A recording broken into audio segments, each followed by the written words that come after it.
ইমান এক জিন্দা অনুভূতির নাম, যে অনুভূতি লক্ষ লক্ষ সাহাবায়ে কেরামের আশা আকাঙ্ক্ষা জীবন মৃত্যুর উদ্দেশ্যকে পাল্টে দিয়েছিল।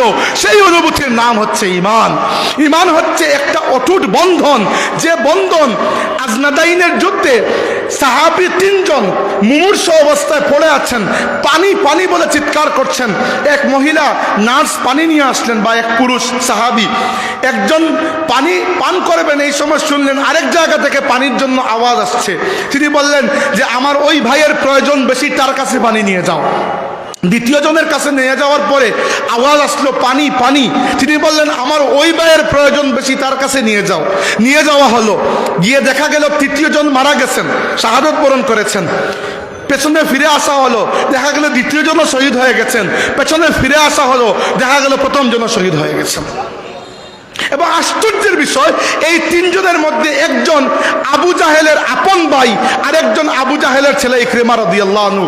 যে আবু জাহেল একদিকে এই উম্মতের ফেরাউন ছিল, কুরআন শরীফ এবং আল্লাহর রাসূলের নূর তার আপন ভাই এবং তার সন্তানকে ইসলামের জন্য শহীদ বানিয়ে দিয়েছে।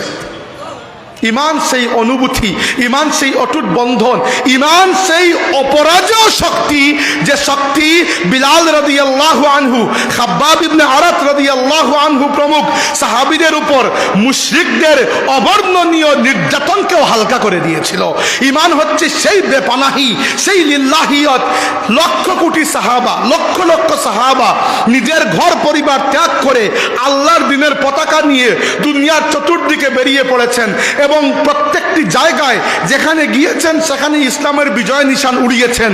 এই যে তাদের কুরবানি, এই যে লিল্লাহিয়ত, এই যে বেপানাহি, এই বেপানাহির নাম হচ্ছে ইমান। ইমান এটা নয় যেটি আপনি ফিলোসফির দোকান থেকে কিনে নিয়ে আসলেন। ইমান হচ্ছে সেই দৌলত যাকে আপনাকে খুঁজতে হবে কুরআন পাকের সমুদ্রের মধ্যে। হাজিরিন, যারা কোরআনের সাথে সম্পর্ককে যত জোরদার করবেন, তাদের জীবনকে আল্লাহ তত রঙিন করে দেবেন। ফুলতলি সাহেব কিবলা যদি অমর হয়ে থাকেন, মূলত উনার কোরআন শরীফের খেদমতের মাধ্যমে অমর হয়েছেন এবং কিয়ামত পর্যন্ত অমর হয়ে থাকবেন ইনশাআল্লাহ। 2 নম্বর, ইমান হাসিল করার পদ্ধতি। 2 নম্বর বলতে এই 2টা একই সাথে জরুরি। এই 2টা একই সাথে জরুরি। একটা হচ্ছে কোরআন শরীফকে নিজের সিনার সাথে লাগিয়ে দেওয়া। 2 নম্বরটা হচ্ছে যাদের সিনার মধ্যে ইমান আছে তাদের সাহচর্য, তাদের সঙ্গ, তাদের সোহবত। রাসূলুল্লাহ সাল্লাল্লাহু আলাইহি ওয়াসাল্লামের কাছে বসে যারা ইমানের উত্তাপ পুহিয়েছেন, যারা আল্লাহর নবীর কাছ থেকে ইমানের নূরকে নিয়েছেন, এদের মতো ইমানদার আর কখনো আসতে পারবে? সম্ভব নয়।